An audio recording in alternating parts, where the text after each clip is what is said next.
आज हम पढ़ेंगे इटली का एकीकरण। इटली और फ्रांस, इटली और जर्मनी की जब बात आती है तो इनके एकीकरण में जिसने सबसे अधिक महत्वपूर्ण योगदान दिया तो सबसे पहले नाम आता है फ्रांस के सम्राट नेपोलियन का। नेपोलियन ही पहला व्यक्ति था जिसने सर्वप्रथम इटली को एकता प्रदान की।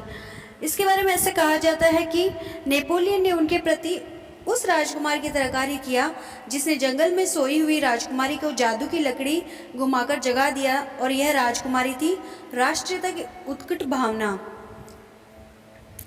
जो इटली था, अगर उसकी भौगोलिक स्थिति की बात करें तो उत्तर में आल्पस पर्वत तीन तरफ से सागरों से घिरा, यूरोप के दक्षिण मध्य में यह प्रायद्वीप स्थित है। वियना व्यवस्था जो हुई थी 1815 में, उसने इटली को पूर्ण रूप से विभक्त कर दिया था। उससे पूर्व जो फ्रांस था उसने इटली आर्थिक रूप से इटली को एक किया था। उसने आंतरिक व्यापारों पर से प्रतिबंध हटा दिया था और सामंतवादी व्यवस्था को समाप्त कर दिया था। पर नेपोलियन के पतन के पश्चात वियना कांग्रेस ने पुनः इटली को विभाजित कर दिया। उसने इटली के राष्ट्र विकास को पुनः 100 वर्ष पीछे धकेल दिया और उसके टुकड़े टुकड़े कर दिए। सार्डिनिया पिटमान का राज्य सेवाई वंश के अधीन था। उत्तर पूर्व में लोम्बार्डी और वेनेशिया के प्रदेश थे जिन पर ऑस्ट्रिया का आधिपत्य था। परमा, मोडेना और टस्कनी जो थे वो स्वतंत्र थे पर ऑस्ट्रिया के प्रभाव में थे। मध्य में पोप का राज्य था। दक्षिण में नेपल्स और सिसिली थे जहाँ ब्रूबोक वंश का शासन था। और इनमें जो सबसे अधिक प्रभाव अगर ऑस्ट्रिया का था तो ऑस्ट्रिया का इस वक्त मेटरनिक जो था वो बहुत ही प्रतिक्रियावादी शासक था जो कभी नहीं चाहता था कि इटली और जर्मनी एकीकरण हो सके, वो एक हुए, एकता हुए। इसलिए ऑस्ट्रिया के चांसलर मेटरनिक ने कहा था इटली तो एक भौगोलिक अभिव्यक्ति मात्र है, इटली का ना कोई झंडा है, न ही यूरोपीय राष्ट्रों में उसकी गिनती की जा सकती है। तो इटली के एकीकरण में बाधाओं की बात करें तो पहली बाधा थी इटली में प्रतिक्रियावादी विदेशी प्रभुत्व का होना। इटली पर ऑस्ट्रिया का प्राधान्य था। लोम्बार्डी और वेनेशिया उसके सीधे नियंत्रण में थे। मोडेना टस्कनी पर ऑस्ट्रिया से संबंधित राजकुमारों का अधिकार था और परमा की रानी लुइसा ऑस्ट्रिया की राजकुमारी थी। इस प्रकार लगभग इटली के सभी प्रदेशों पर ऑस्ट्रिया का प्रभाव था। दूसरा, इसकी भौगोलिक स्थिति। एक लंबे कटे हुए देश के रूप में इटली मोटे तौर पर 3 राजनीतिक इकाइयों उत्तरी, मध्य और दक्षिण इटली में विभक्त था। तीसरा था पोप। पोप अपने राज्य रोम पर अपनी सत्ता बनाए रखना चाहता था। इसके अतिरिक्त तो कैथोलिक यूरोप पोप के अस्तित्व को कभी नष्ट नहीं होने देना चाहते थे। चौथा था विचारधारा। इटली का एकीकरण किस विचारधारा के अंतर्गत किया जाए, इस बारे में इटली के जो राजनीतिज्ञ थे वो सहमत नहीं थे। मेजिनी इटली का एकीकरण एक गणराज्य के रूप में चाहता था। गैरिबाल्डी इसका समर्थक था। जियोबर्टी जो था संघीय राज्य सिद्धांत का पक्षधर था। और पोप जो था वो चाहता था इटली उसके अधीन राज्यों के संघ में परिवर्तित हो जाए। कावूर एक शक्तिशाली राजतंत्र चाहता था। इटली इस तरह अभी तक राष्ट्रीय चेतना जागृत नहीं हुई थी। वो अलग अलग रीति रिवाज और परंपराओं में विभाजित एक इटली मात्र था। इससे मेटरनिक के कथनों से समझा जा सकता है कि इटली में एक राज्य दूसरे राज्य के विरुद्ध, एक शहर दूसरे शहर के विरुद्ध, एक परिवार दूसरे परिवार के विरुद्ध और आदमी आदमी के विरुद्ध था। अन्य कारण है इटली का सामंतवादी और कुलीन वर्ग। नेपोलियन के पतन के पश्चात पुनः सामंतवादी और जागीरदारी प्रथा स्थापित करना चाहता था और फिर से राजनीतिक शक्ति, प्रभुता, जागीरें हासिल करना चाहता था। जो औद्योगिक क्रांति थी वो भी नाम मात्र की इटली में हुई थी, इसलिए भूमि अभी तक महत्वपूर्ण संपत्ति थी।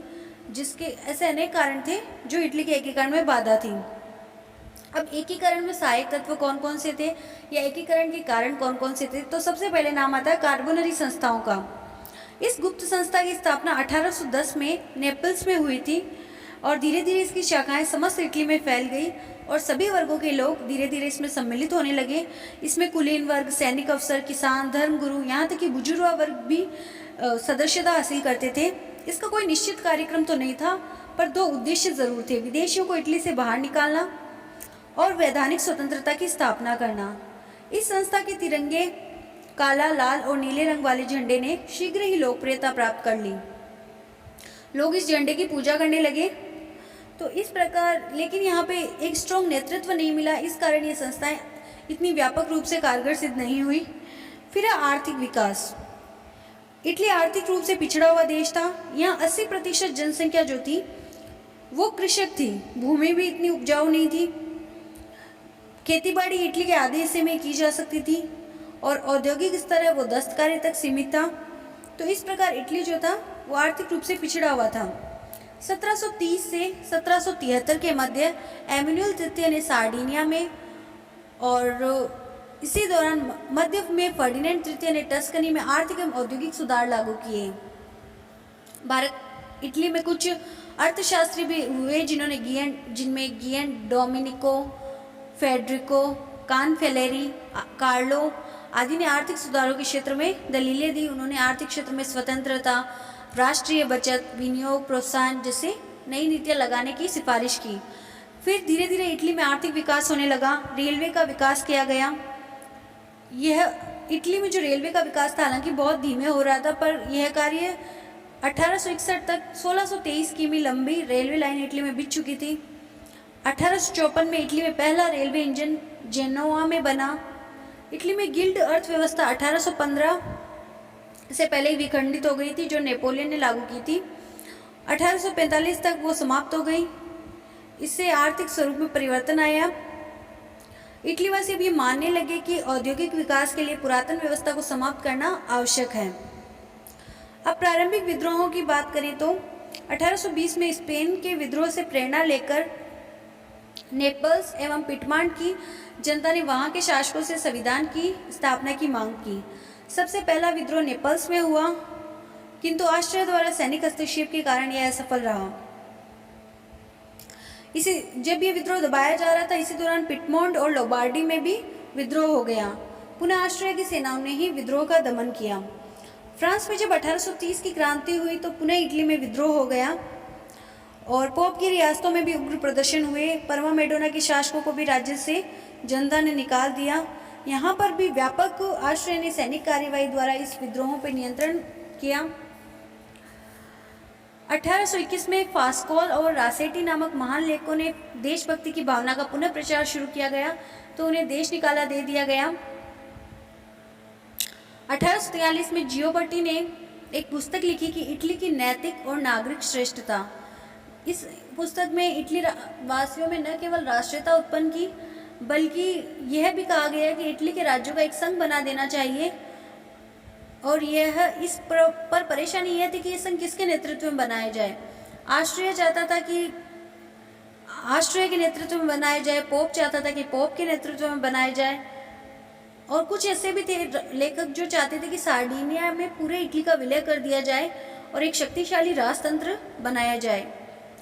इटली के एकीकरण की बात करते हो तो 3 व्यक्तियों के नाम आते हैं, मेजिनी, कावुर और गैरिबाल्डी। इसमें हम कावुर को विशेष रूप से पढ़ेंगे, पर अभी अगला पॉइंट है मेजिनी और उसका युवा इटली। जो 1830 तक इटली के एकीकरण के लिए प्रयास किए गए थे वो सभी अभी तक असफल हुए थे। मेजिनी जो था वो चाहता था कि वो इटली के नेतृत्व में एक गणतंत्र राज्य बने। मेजिनी ने अपने विद्यार्थी जीवन में लिखा था कि मेरे चारों ओर विद्यार्थियों के जीवन का कोलाहल एवं शोरगुल था, किंतु उनके मध्य में गंभीर और आत्मलीन दिखाई देता था। मुझे लगता था मैं बूढ़ा हो गया हूँ, मैं सदैव काले वस्त्र पहनूं और अपने देश की जो दूरदर्शा है उस पर विलाप करूं। 1830 में वो कार्बोनरी संस्था का सदस्य बना। उसे बंदी बनाकर सेवरोना जेल भेज दिया गया और 1831 में वो फ्रांस पहुंचा, जहां उसने युवा इटली की स्थापना की। अब जो ये आंदोलन था इसने कार्बोनरी की स्थान ले लिया। युवा इटली के उद्देश्यों के विषय में मेजिनी ने कहा है, यंग इटली में इटली वासियों में भाईचारा उत्पन्न करने वाली संस्था है जो प्रगति और कर्तव्यपरायणता के सिद्धांतों में विश्वास करती है। उसने फ्रांसीसी क्रांति के पवित्र सिद्धांत स्वतंत्रता, समानता और मानवता को अपने ध्वज में स्थान दिया। 1835 में मेजिनी ने कहा, हमारी आबादी लगभग 12 करोड़ है और प्राचीन काल से लोग हमें इटली की जनता पुकारते हैं। हमारे देश की सीमाएं प्राकृतिक और बिल्कुल स्पष्ट है। हम एक ही भाषा बोलते हैं, हमारा धर्म एक है, शिष्टाचार एक है, आदतें एक है, हमारी राजनीतिक, वैज्ञानिक, कला परंपराएं, अभिमान एक है। तो इस प्रकार हम एक राष्ट्र है और जल्द से जल्द इटली को एक राष्ट्र बन जाना चाहिए। वो मेजिनी ने 3 नारे लगाए, परमात्मा में विश्वास रखो, सब भाइयों एक साथ मिलाओ और इटली को मुक्त करो। इसके बाद मेजिनी का सबसे बड़ा योगदान जो था वो ये था कि उसने इस बात को समझा कि इटली का एकीकरण का कार्य पूरा हो सकता है। अपना ये विश्वास उसने कई लेखों द्वारा जनता तक पहुंचाया। इंग्लैंड और फ्रांस में भटकता मेजिनी लगातार लिखता रहा और विदेशियों से सहायता की मांग की और साथ ही साथ इटली वासियों में देशभक्ति जगाता रहा। फिर उदार राजतंत्रवादी। सार्डिनिया और पिटमॉन्ट के शासक चार्ल्स एबर्ट इटली को विदेशी नेतृत्व से मुक्त कराना चाहते थे। यद्यपि सार्डिनिया पहले खुद प्रतिक्रियावादी राष्ट्र था, पर चार्ल्स एबर्ट ने उसकी नीति में परिवर्तन किया। उसने सैनिक सुधार किए, आर्थिक सुधार किए और घोषणा की, जब समय आएगा तब मेरा जीवन, मेरा धन, मेरा सर्वस्व इटली के वेदी पर बलिदान किया जाएगा। उसके बाद है पोप की उदारवादी नीति। पोप ग्रेगरी 16 के देहांतवास के बाद पायस नवम पोप बना। वो दयालु और उदार प्रवृत्ति का था। उसने जो राजनीतिक बंदी थे उनको छोड़ दिया, प्रशासन में कई बार सुधार किए और वो उदारवादी था, इसलिए चार्ल्स एल्बर्ट ने भी उसकी सहायता की। 1848 की क्रांति। 1848 में जब क्रांति हुई तो उसका प्रभाव इटली पर भी पड़ा।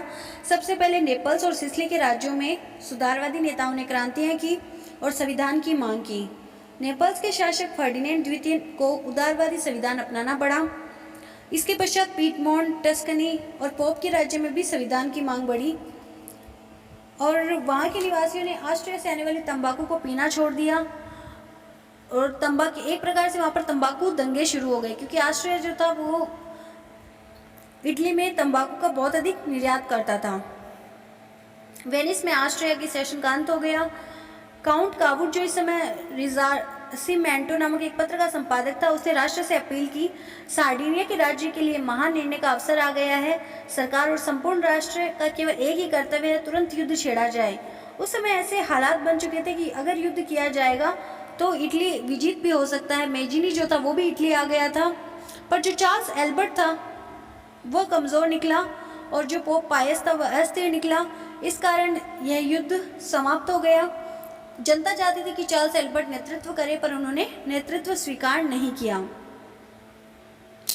इसके पश्चात नोवार में युद्ध में इटली की प्रतिक्रिया आरंभ हो गई। नेपल्स और सिसिली पर फर्डिनेंड ने पुनः अपनी शक्ति स्थापित कर ली।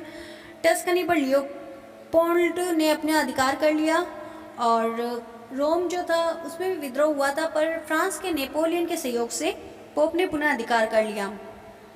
अब बात करते हैं कि किस तरह इटली का एकीकरण हुआ, उसमें कावुर का क्या योगदान था।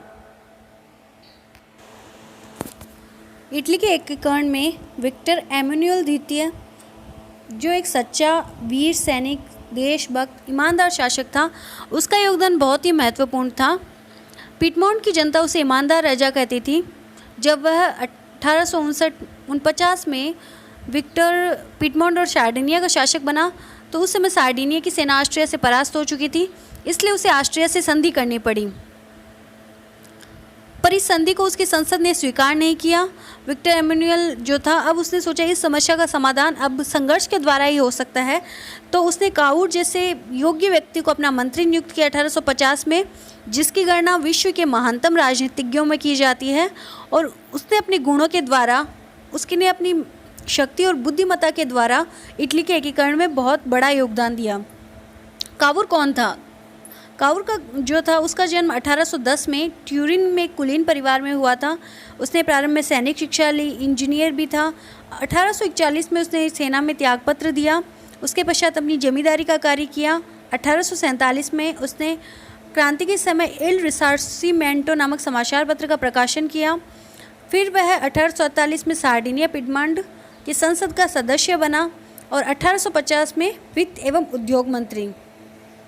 उसकी ये धारणा थी कि जब तक विदेशी सहायता प्राप्त नहीं होगी तब तक इटली स्वतंत्र नहीं हो सकता। इसलिए 1852 में जब वो इटली का प्रधानमंत्री बना तो उसकी कुछ योजनाएं थी। वह चाहता था कि इटली का एकीकरण सार्डिनिया के नेतृत्व में हो। एकीकरण के लिए आवश्यक है कि इटली के राज्यों को ऑस्ट्रिया से मुक्त कराया जाए। ऑस्ट्रिया से मुक्ति प्राप्त करने के लिए विदेशी सहायता प्राप्त की जाए। तो इस बारे में ये कहा जाता है कि हालांकि कावुर जो था बहुत ही कूटनीतिज्ञ था, इसी कारण उसने मेजिनी और गैरिबाल्डी दोनों की जो एक इटली के एकीकरण का स्वप्न था उसको पूरा किया। कावुर के बिना मेजिनी का आदर्शवाद और गैरिबाल्डी की वीरता निरर्थक होती। कावुर ने सबसे पहले गृह नीति बनाई। उसने मुक्त व्यापार नीति अपनाकर विदेशी व्यापार को प्रोत्साहन दिया, बैंकों का विस्तार किया, सहकारी समितियां खोली कृषि की उन्नति के प्रयास किए। उसके पश्चात उसने भूमि पर, गिरजाघरों की जो भूमि थी उस पर कर लगाया। उन्हें राजनीतिक नियंत्रण में लेने की कोशिश की। उसने अपनी सेना में भी सुधार किए। एक 90,000 सैनिकों की विशाल सेना गठित की। जनरल लो मारमोरा को उसने अपना सेना का अध्यक्ष नियुक्त किया। काबूल की विदेश नीति भी बहुत महत्वपूर्ण है। उसने युद्ध और सैन्यवाद से परहेज नहीं था। राज्य की आवश्यकता को रखकर वो युद्ध करना चाहता था और वह बिस्मार्क की भांति यथार्थवादी राजनीति में विश्वास रखता था और जल्द से जल्द ऑस्ट्रिया को इटली से बाहर खदेड़ देना चाहता था। क्रीमिया का युद्ध और काबुल। क्रीमिया का युद्ध जो था 1854 में हुआ। इस युद्ध में इंग्लैंड और फ्रांस ने रूस के विरुद्ध तुर्की की मदद की थी। काबुल एक दूरदर्शी था। उसने भी इस युद्ध में इंग्लैंड और फ्रांस की सहायता के लिए अपनी सेना भेज दी।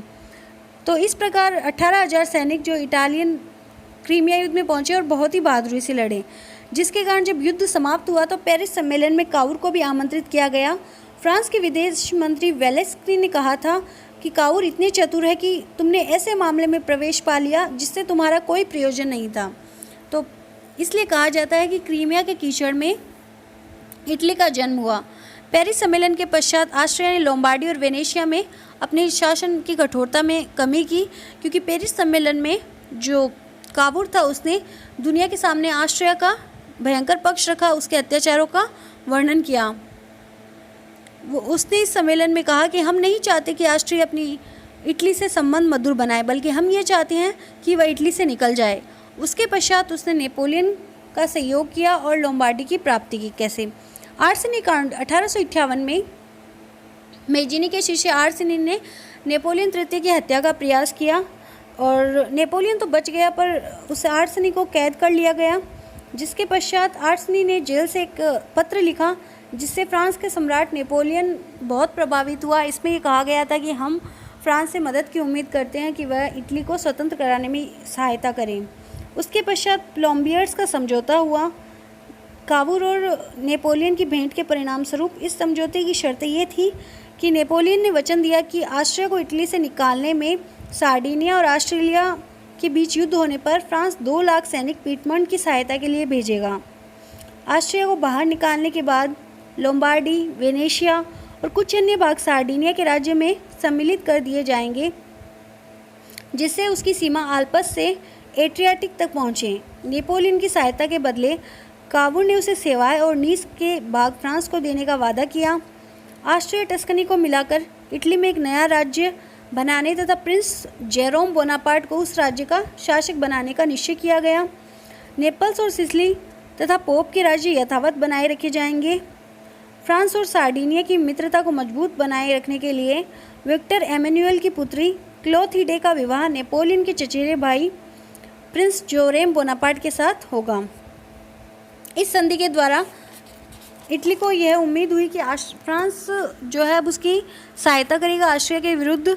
अब इटली को जो था वो ऑस्ट्रिया से युद्ध छेड़ना था और जो नेपोलियन था वो अपनी फ्रांस में उसकी स्थिति गिर चुकी थी, तो वो भी अपनी स्थिति सुदृढ़ करना चाहता था। हालांकि उसे इटली के एकीकरण में अधिक रुचि नहीं थी। अब ऑस्ट्रिया और सार्डिनिया में जो युद्ध हुआ उसका कारण ये था कि काबूल अपने ऐसे कार्य करना चाहता था कि ऑस्ट्रिया खुद आक्रमण करे। काबूल ने इटली में स्थित ऑस्ट्रिया के मस और फरारा में विद्रोह करवा दिया, जिससे स्थिति तनावपूर्ण हो गई और ऐसा प्रतीत होने लगा कि अब दोनों देशों के बीच युद्ध होगा। समाधान को खोजने की कोशिश की गई, पर ऑस्ट्रिया इसे मूर्खता के साथ आगे बढ़ा और 23 अप्रैल 1859 को अल्टीमेटम भेजा कि 3 दिन के भीतर सैन्य विनियोजन कर दिया जाए अथवा युद्ध छेड़ दिया जाएगा। काबूल बहुत खुश हुआ। उसने कहा पासा पलट गया, हम इतिहास बनाने जा रहे हैं। और ऑस्ट्रिया जो था उसने युद्ध प्रारंभ कर दिया और इस युद्ध में जो फ्रांस था वह भी सार्डिनिया के पक्ष में उतर आया। फ्रांस और सार्डिनिया की संयुक्त सेना ने 20 मई, 30 मई, 4 जून को क्रमशः मांटेबेलो, पोलेस्ट्रो, मैगेंटा के युद्ध में ऑस्ट्रिया को हराया। जब ऑस्ट्रिया परास्त हो रहा था तो ऐसे समय में फ्रांस जो था वो युद्ध से अलग हो गया। उसने सार्डिनिया से बिना पूछे युद्ध बंद की घोषणा कर दी। अब सवाल उठता है कि फ्रांस युद्ध से अलग क्यों हुआ, जिसके कुछ कारण थे। फ्रांस को इस युद्ध से काफ़ी हानि उठानी पड़ रही थी और यदि युद्ध अधिक समय तक चलता तो उसकी हानि और अधिक बढ़ती। नेपोलियन ने महसूस किया कि फ्रांस की दक्षिणी पूर्वी सीमा पर एक शक्तिशाली राज्य फ्रांस के लिए खतरा साबित हो सकता है। फ्रांस के रोमन कैथोलिक लोग युद्ध जारी करने के पक्ष में नहीं थे, क्योंकि सार्डिनिया के विजय अभियान से पोप की स्थिति पर खतरा बढ़ सकता था, और नेपोलियन इस बात से भी भीगे था कि पराजय के बावजूद ऑस्ट्रिया की सैनिक शक्ति अब भी कमजोर नहीं हुई है। साथ ही प्रशा भी ऑस्ट्रिया के पक्ष में युद्ध लड़ सकता है, तो उसकी सीमाओं पर दोहरा आक्रमण हो सकता है। इसी दौरान विला फ्रैंका की विराम संधि हो गई। 11 जुलाई 1859 को नेपोलियन तृतीय ने 11 जुलाई 1859 को ऑस्ट्रिया के साथ एक संधि कर ली, जिसकी शर्तें थी लोम्बार्डी सार्डिनिया को दे दिया जाए, परंतु वेनेशिया ऑस्ट्रिया के पास रहेगा। मध्य इटली के राज्य परमा, मोडेना एवं टस्कनी वहाँ के शासकों को पुनः दे दिए जाए। पोप के अधिकार में इटली का एक संघ बनाया जाएगा, जिसमें वेनेशिया उक्त इटालियन संघ का ही एक भाग होगा। विला फ्रैंका की संधि काबुल और इटली के लोगों के लिए निराशाजनक थी, और इस संबंध में लिप्सन ने कहा है, इस देश ने विजयोल्लास का प्याला अपने होठों से लगाया ही था कि वह गिरकर चकनाचूर हो गया। वेनेशिया पर पुनः ऑस्ट्रिया का अधिकार हो गया, और इटली जो था वो इस युद्ध को अकेले अधिक नहीं लड़ सकता था। काबुल जो था उसने त्यागपत्र दे दिया। विक्टर एमेनुएल को इस संधि से निराशा हुई, किंतु उसने महसूस किया कि वियना की व्यवस्था द्वारा इटली का जो ऑस्ट्रिया का संरक्षण स्थापित हुआ था, अब वह समाप्त हो चुका था। विक्टर एमेनुएल ने ऑस्ट्रिया और फ्रांस के साथ मिलकर 10 नवंबर 1859 को जूरिक में इस संधि पर हस्ताक्षर कर दिए। जूरिक की संधि विला फ्रैंका की संधि का ही पुष्टि थी। इस प्रकार लोम्बार्डी जो था वो इटली को मिला, और इटली के एकीकरण में एक प्रदेश जुड़ा। उसके बाद है मध्य इटली का विजय।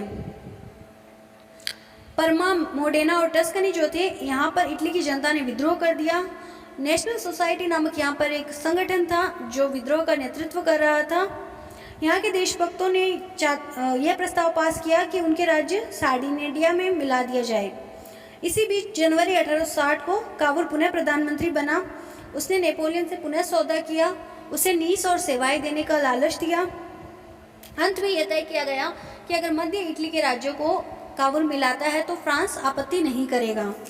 मध्य इटली के राज्यों को कैसे मिलाया जाए, इसमें यह तय किया गया कि इनको प्रचंड बहुमत के द्वारा मिलाया जाएगा। यहाँ पर बहुमत के जनमत संग्रह करवाया गया। परमा, मोडेना, टस्कनी, बोलोग्ना, पियोकेंजा में प्रचंड बहुमत से सार्डिनिया में मिल गए, और साथ ही साथ जो नीस और सेवाएं थे वो इटली के हाथ से निकलकर फ्रांस के पास चले गए, क्योंकि इन प्रदेशों को एक बार मिलाने के लिए फ्रांस को नीस और सेवाएं देने पड़े। इस बारे में जो गैरीबाल्डी था वो नीस का था, उसने कहा था कि काबुल तुमने मुझे अपनी मातृभूमि में ही विदेशी बना दिया है। इंग्लैंड में भी सभी लोगों ने फ्रांस का विरोध किया, क्योंकि ये प्रदेश नीस और सेवाएं जो थे वो एक तरह से इटली के ही प्रदेश थे। अब आगे हम पढ़ेंगे कि गैरीबाल्डी का क्या योगदान था, किस तरह इटली का एकीकरण पूरा हुआ।